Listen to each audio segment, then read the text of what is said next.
Guys, welcome to Hyderabad పిల్లా జోష్ channel. ఇప్పుడైతే శాండ్విచ్ చేయబోతున్నా. ఇదైతే ఇలా కాల్చుకోవాలి, తర్వాత ఇలా సాస్ పోసుకోవాలి, తర్వాత ఇలా అయితే స్ప్రెడ్ చేసి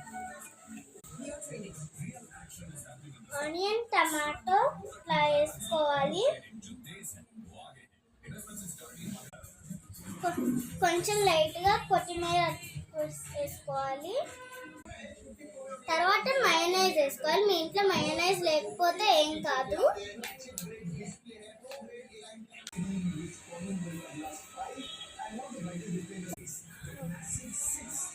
ఎగ్ తినే వాళ్ళు ఎగ్ కూడా వేసుకోవచ్చు, బాయిల్ పెట్టుకొని ప్రోటీన్కి.